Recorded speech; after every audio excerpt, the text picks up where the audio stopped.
4, 3, 2, 1. Welcome to Zenith.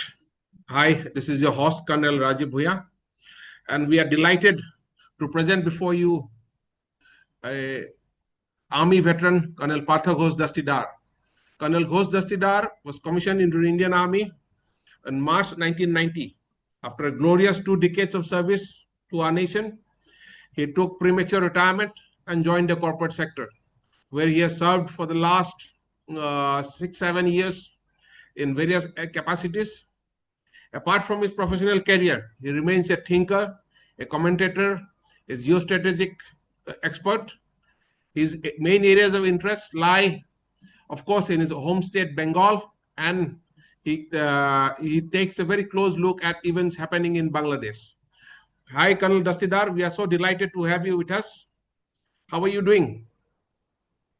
I'm doing fine, Rajiv. Thank you for this introduction and the kind words.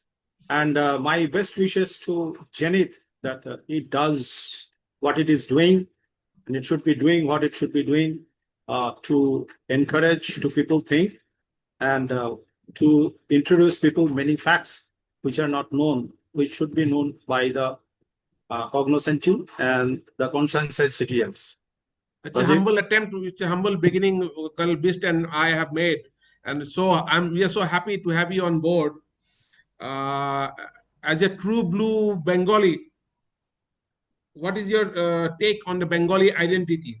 What does being a Bengali mean to you? Apart from, of course, hilcha, machi, and sweets, what does it mean to you as a Bengali? Rajiv, you have given two very common identification, but you should add the third thing. The obvious one is Durga Puja.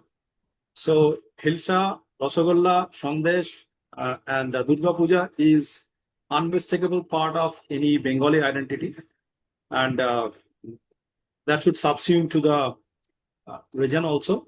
But Bengali identity, firstly, to me, it comes in three folds. First is any Bengali will be first this Poila Boishakh, Durga Puja, it will be there. Then, of course, then it will be your love for your art and culture. Generally, you are exposed to art and culture in various degree. Someone will be, say, movie buff. Say, I remember my cousins, they were in a movie club, and if I say my background, then probably it will say explain it better.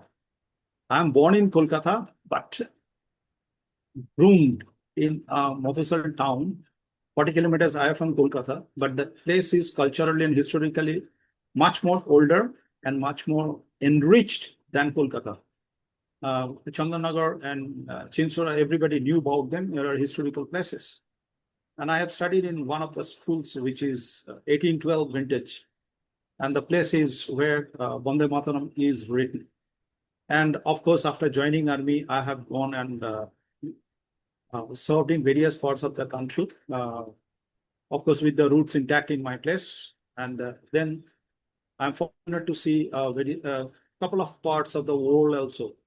So these actually enhance the understanding of Bengalis this way. A Bengali will be always about these Durga Puja and others. Then there will be a true sense of art and culture in various ways. When I'm talking about art and culture, the first thing comes, at least we have read in various forms, Rabindranath, Sharat Chandra, Bankim Chandra, Vidyasagar, maybe. Then poems of Kazi Nazrul Islam, Michael Madhusudan Datta. So this is generally the literature. Art, of course, painting, I told you about movie. Then football was inalienable part of our Bengali identity. Maybe say a person who is from Kolkata or around West Bengal or Bangladesh to that extent, the love for football was undeniable because the history goes with Mohun Bagan, East Bengal, all these clubs. East York regiment, they are beating them.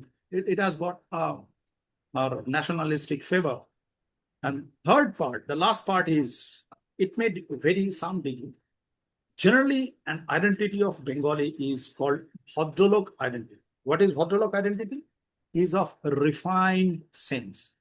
A Bhadralok identity would be slow tinge of education, then a refinement in thinking, a degree of debate, which Amartya Sen had brought out in Argumentative Indian, and a clear sense of history and thinking of the contemporary world uh, in state, in country, and in world part of it.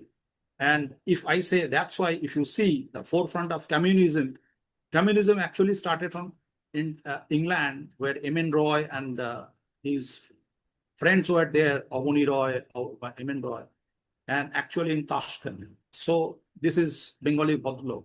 That defines Bengali identity in different forms. Rajiv. Yeah. For the benefit of our viewers, I'd like to tell them that Dada has, of course, he alluded to football, but I must also add that he has been one of our, he has been a great footballer himself, and with both within the army and before joining the army, he has even played in the famous Kolkata League. And had he pursued a career in seriously a career in football, he could have been one of the top professional players of India. He was that good in his heyday. So, Col Dastidar, now with that short introduction, can we go ahead with the topic of the day? Would you like to give us a small historical perspective of present day Bangladesh? Because it is, I would say, Bangladesh has been born out of Bengal. Would you like to give us a small historical perspective of Bangladesh? Sure, Rajiv. Thank you for posing this question, because you see, Bangladesh and Bengal, it was together. 1905, 1905, Britishers tried to divide Bengal. A strong protest broke out and they revoked. Since then, they are trying it. In 1946, Surawardi and his team, Muslim League cohorts, they tried. Their idea was, Jinnah's idea was to break or divide Bengal and Punjab, later on part of UP also, in Lahore Congress, what they thought of. But so the design was there. But creation of Bangladesh, just to say, originally my forefathers also are from the Borishal district of Bangladesh, where Brojomohan College is there. And if anyone is listening is from that part, the moment they understand BM College of Borishal, they will identify themselves. That's a strong cultural current is there, identity lineage is there. So Bangladesh, how it happened? So 46 also they tried Muslim League. They failed because of Gopal Mukherjee, Gopal Partha, whom I am fortunate to have interacted. And wherever Shama Prasad Mukherjee, son of Ashutosh Mukherjee, because of them primarily, it failed. But 47, unfortunately, Bengal was divided. Bengal got divided in East Pakistan and so-called West Bengal, that is Kolkata and down below, drawing a border. But there was some confusion. Say, Krishnanagar went to Bangladesh, but later on came back to India. Like that, that part I'm just, for the paucity of time, I'm not touching that. But suffice to say, though East Pakistan was separated, but they were also very strongly attached to the Bengali identity and Bengali language per se. So much so, if you go back and find out, Bangladesh national anthem is Amar Sonar Bangla, written by Rabindranath. And so how it happened, very briefly, if I touch upon. See, 1948, Pakistan introduced Urdu as the first language. Language movement of 1952 became a symbol of Bengali identity in Bangladesh and resistance. They, Bangladeshi brethren, they didn't accept imposition of Urdu, parachuting Urdu from top, because their identity, their thought process, their education, everything was through Bengali language and Bengal. And they identified it is though they were separated siblings, but they remained in thoughts, in minds, Bengali. So symbol of Bengali identity and Renaissance. East Pakistan, they registered that what happened? Economically, East Pakistan, they generated the most of the revenues through jute and cotton. Muslin, earlier it was there, mainly from jute, but cotton also. But they received very little investment from Pakistan side. Just like what is happening in Balochistan or say KPK, mostly in Balochistan, because of the minerals and everything, they take away, but very little to give it over there. Or say, as you know, in POK. But it was a fact that you are taking my jute, whatever the revenue I'm giving, taxes, you are giving us less. So what happened? From then onwards, the simmering tension was there, but the straw that broke the camel's back is the 1970 election, when in the general election, both East and West Pakistan, election was common, where Mujibur Rahman, Sheikh Mujib, he won the majority. But they never allowed him to form the government. And so what happened? They have sent Niazi there with his team, army, sort of a thing, for Pak military, for Operation Searchlight, to douse this resistance. Because Sheikh Mujib protested. He was incarcerated, jailed. Then the resistance happened. Bangladesh Mukti Bahini, they were trained. The interim government, the government in exile, was in Kolkata. The first radio, the message through which they announced the liberation, that was somewhere in Nadia through a BSF radio. They managed a radio through that. From there, this liberation was given. But because of this resistance and because of the folly of Pakistan trying to trounce the aspiration and their legitimate right of forming government of Mujib, what they tried to suppress, that actually brought the differences, the simmering differences in the forefront, and Bangladesh got liberated. We all know in various forms what is India's role, what is the India's assistance, what role Soviet has played, what USA wanted, what China played, what Pakistan wanted, how it happened. I'm not going there because it will take your entire time. But and I understand you have mentioned that unique Bengali identity you referred to, for which the people of Bangladesh, the people of then East Pakistan, rose up in revolt against the Pakistani masters. And then, of course, it is well known, it's a well documented fact, the role played by India in the liberation of Bangladesh. exactly. Do you feel now that recent developments, post the recent developments that have taken place in Bangladesh, do you feel in present day Bangladesh that unique Bengali identity to which the whole world is aware of, that unique Bengali identity, is the identity safe today in Bangladesh? Very sad. Answer is in one single word, very sad. You see, one of the most prominent feature of Bengali identity, which Bangladesh had, or say Kolkata or West Bengal has, is firstly a fierce love for the Bengali language and a tolerance which Ramakrishna or Vivekananda or Raja Ram Mohan Roy, which it was taught and it was accepted, the secularism or tolerance to all religion identity. Unfortunately, it is not there. Post this upheaval of the movement in July, when Hasina is ousted, slowly and gradually, what I hear, because some of my relatives are still there in Bangladesh, some of my very good friends are in Bangladesh, what I keep hearing is bone chilling. That feeling of tolerance, the mutual love for each other, it is gone.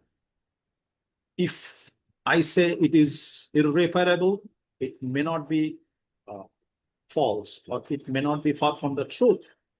So what is happening over there? Say, I'm not going into the political tinge. What I'm trying to say, more from the socio-cultural point of view, is that their Bengali identity is under strain.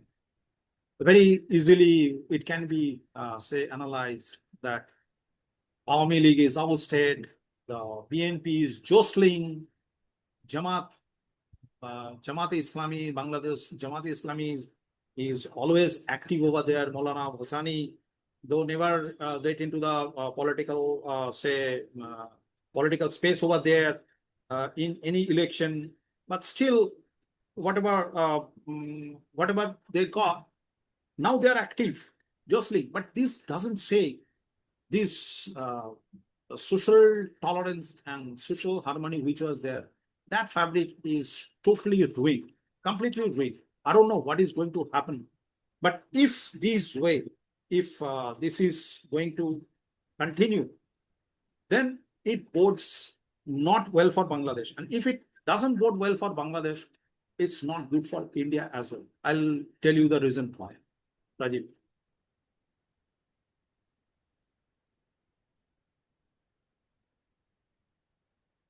So, you want me to dwell in on this further, or You can. I think. Okay. Okay. The connection between India and Bangladesh. Yes. Yes. The three actions will happen. You see, India and Bangladesh. India is in touch with Bangladesh through West Bengal, right? It has got the border, almost 2,000 kilometers borders. Like Tripura has got borders with Bangladesh. This is in touch. Now, what is going to happen? It has got a brotherly relation. It was almost an open border. Anybody can come. Most of the time, Bangladeshi people used to be there in Kolkata for treatment.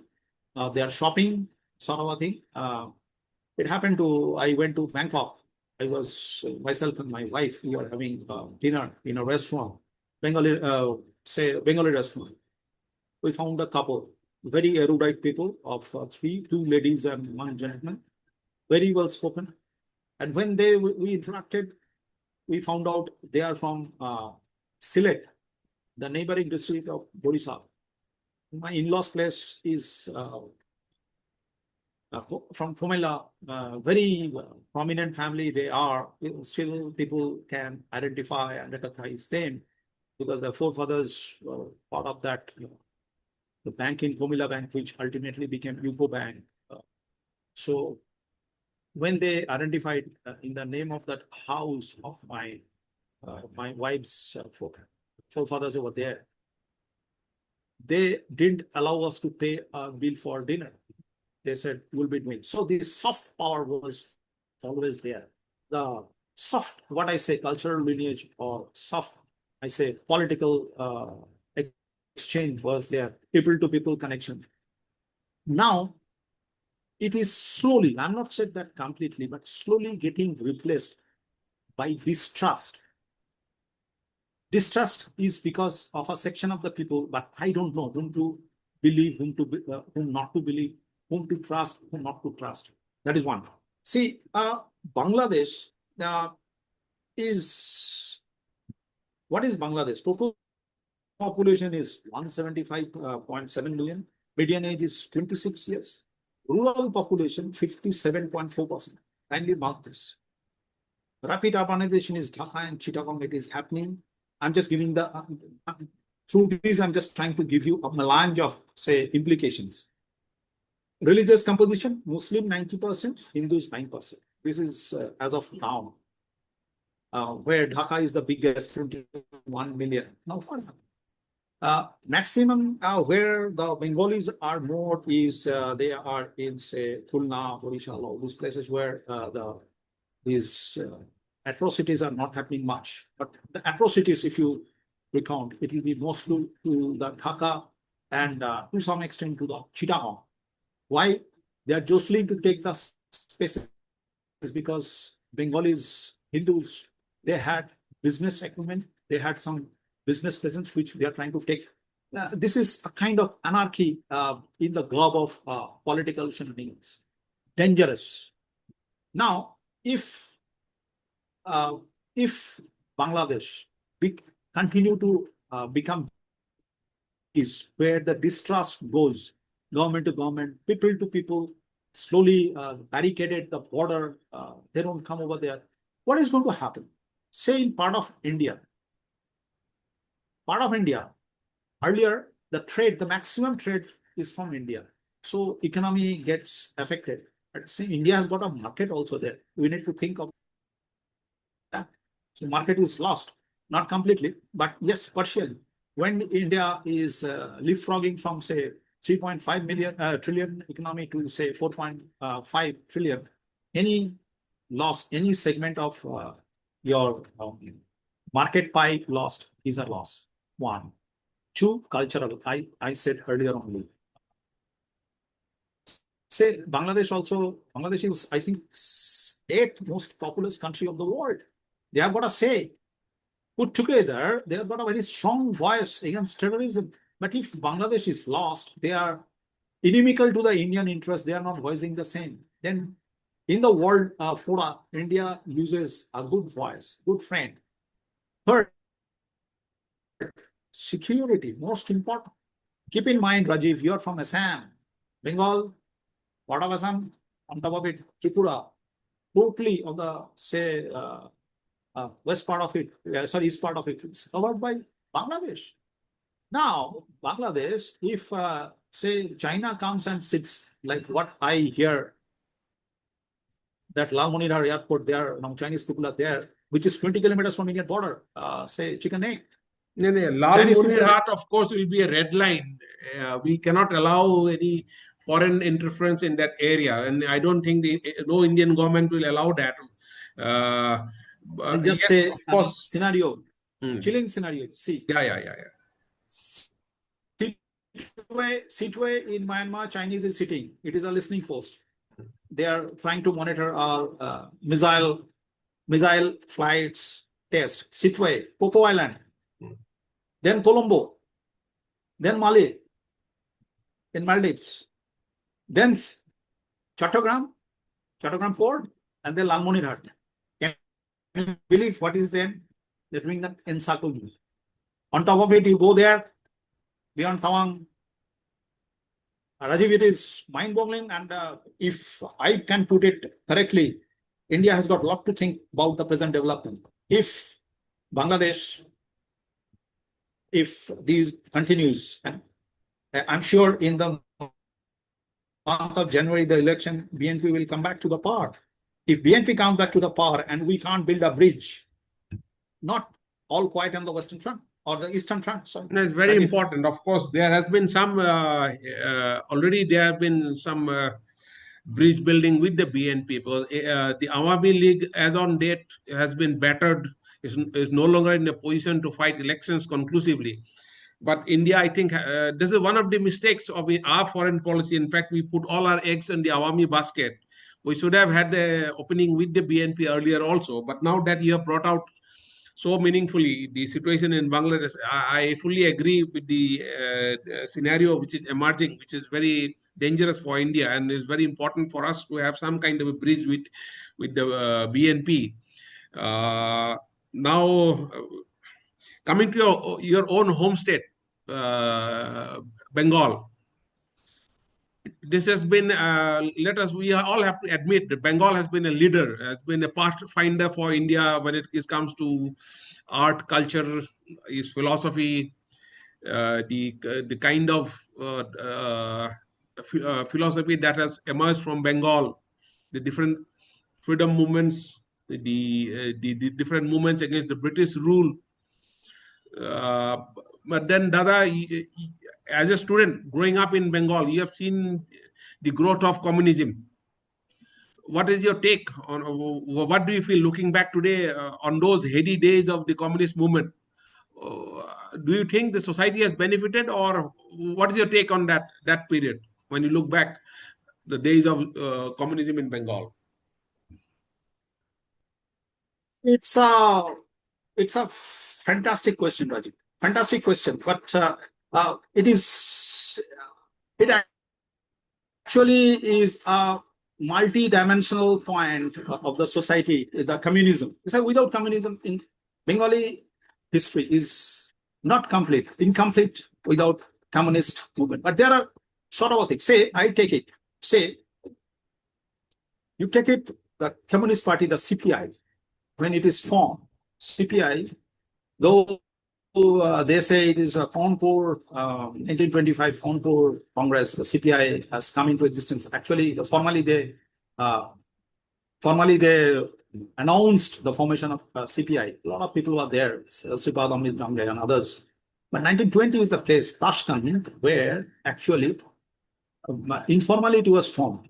Manavendranath Ray, not many Indians know about his, not Bengalis, the illustrious person, illustrious thinker, much ahead of his time. I may not believe his ideology, but I must, what do I say, respect his thought process, his commitment to the country, ideology, and of course, his forming up with his people. Now, you see what happens. Say, it was CPI was initially, say, they are funded by Russia. Slowly and gradually, if you see, from CPI, because of the Marxist-Leninist tilt, CPI got separated. Now, I'm not going into these parties and other things, but I'm saying that impact of the society, what I'm saying. CPN came in 1970s. And when we grew up in the garb of, say, that time, everywhere it is red. Bengali is red, Kerala is red, Tripura is red. And let's admit it, any student with that romanticism, tilt towards socialism, finds Marxist ideology very potent one, a very attractive one, because it is, say, a growing mind, it is a young mind, unfiltered mind, unpolluted mind, where ideology plays the most part of it when you grow in the path of education and your educational, what do I say, initiations. So a section of Bengal, they were totally submerged in this thought process. Now, CPM, what they have done, CPM have brought Marxist, say, politics into first university, then college, then school. You will argue, or say history will argue, that student politics was always potent in Bengal, starting from Master Das Surjo Sen in Chattogram, Binoy Badal Dinesh, Netaji, or for that matter, say his brother, Shishir Bose, Shishir Bose is nephew, Netaji's brother. It is part of politics, but the politics, that time the politics was nationalistic. The fervor was nationalism, that what British is doing injustice, we are trying to resist that. It was in that form, but it got replaced by the this ideology of Marxist-Leninist or communism. So Das Capital came when? 1986, Das Capital. Now, if Das Capital comes in 1986, and then so much of time it has changed, but the ideology remained. Now, after that, on that time, Naxalbari movement, you must remember Naxalbari movement. It can be a flood. It can be debated. It has got some logic, brilliant ideology by Charu Majumdar and Kanu Shangal. And because of that, most of the, say, brilliant students, you talk about presidency, mostly presidency, Scottish shirt, Ashutosh College, uh, going to Dharampur, anywhere and everywhere, people got attracted so much. It's like a bar, it's a kind of jungle fire. It's a burning tornado. It's spread. And 3 generations of Bengali students gone with that. Now, communism, what communists have done, I'm not going into the political part of it, but I'm saying that imprint on the society, it brought us to divide in the college and universities, which were earlier is the forum for debate, constructive arguments, then fostering ideological moorings or ideas. Say what Sanjeev Sanyal was talking about, or Amartya Sen earlier said, it was there. It was cultural emancipation earlier because of these debates, which were part of the Bengali Renaissance in earliest 19th and 20th century. That debate, which was more of societal in nature, socio-economic in nature, which was philosophical in nature, which brought Brahmo Samaj by Ramon Roy and others, that got transplanted, or that's got replaced by political debate. Now, in this political debate, what they have done, so they have limit. I'm not trying to say that it is big or small, but what they have done, they have limited the thought process. So what happens in my university, in my year where I have studied, still the friends, the groups, one group is red, one group is green, other group may be red or something, and they are mutually exclusive.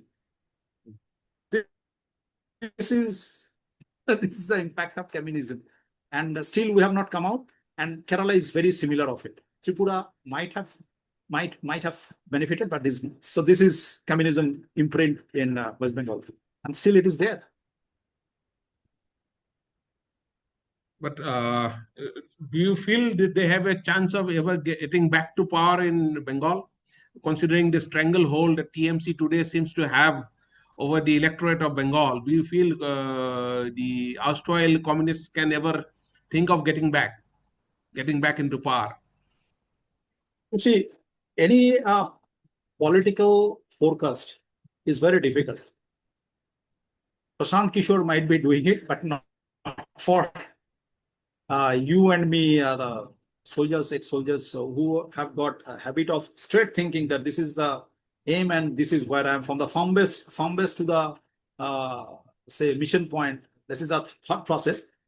So hazarding a guess is very difficult, but I can safely say at least next 15 years, next 3 elections, these people, the communists will not come back. Very easy. You ask anybody, you ask a boy of, say, 12, you'll get the same answer. If anybody past his teens will give you the same answer. Anybody in the 40s will give the same answer, and anybody in 70s will give the same answer. If you ask me why, because what does 34 years rule, what they've done, what Buddha Babu tried to amend at the fag end of it.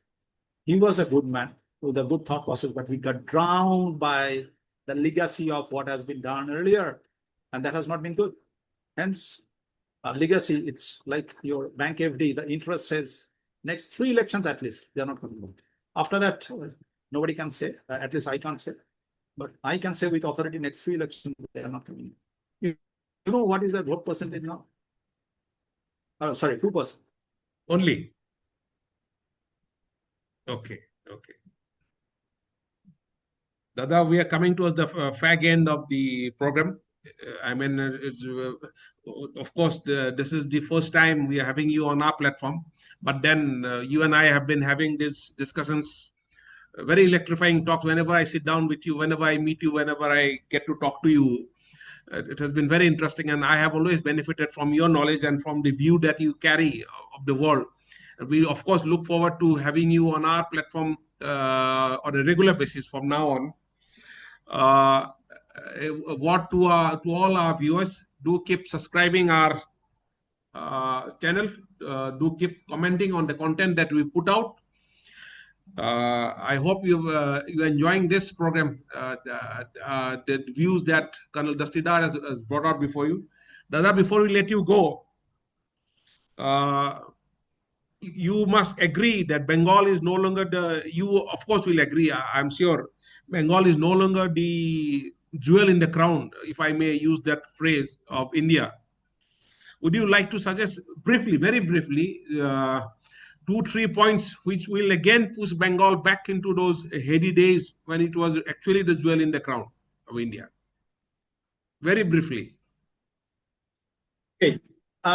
I will answer you very briefly, but I will start this answer with a quote from Mr. Karthikeyan in the television OTT film The Hunt, where he says that I quote, "The difficulty is possible and impossible will take a bit longer," unquote. Yeah. Say, Bengal is in decline, no doubt. Bengali of any hue will agree to it, unless someone is in the ruling political party. Apart from that, everybody will agree. So the three key points, what people wanted a change, we wanted a change, I wanted a change. Did that happen? Answer is no. And what are they? You see, Bengal's biggest decline is in the educational ecosystem.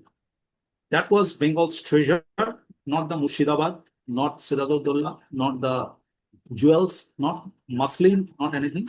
It was the education ecosystem which brought Bengali thought process, which put them to debate, and like what Chola Kingdom had done, what Chalukyas have done, they have debated.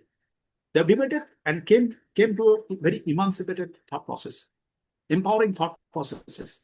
That was Bengal's strength, education ecosystem. And that the drivers were the teachers. Henry Vivian Diruzio, Ashutosh Mukherjee, he went to Benares, sat on Asinath Pandit's door front to get him as a lecturer in Calcutta University. This was my pranam to these people. They are brilliant people, and forethought. So this ecosystem is disturbed.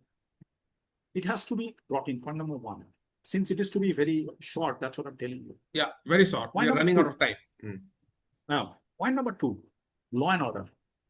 Bengal law and order, unless until it improves, it will neither get your education back, nor it will get business, nor it will get citizens' aspirations. What about the third point? The third point, Dada, very shortly, briefly. Third point is that Bengal has to have aspirations. It has been dented. He has very succinctly brought out 3 points: education, law and order, and aspirations. Thank you so much, Col Partha Ghosh Dastidar. It's been a pleasure talking to you. We will get you back for a second part of this. We want to hear your thoughts on the current situation in Bengal more. I hope our viewers will enjoy this program. Do give a thumbs up. I give a thumbs up to my friend. Thank you, Col Dastidar. Thank you, Rajiv, for having me over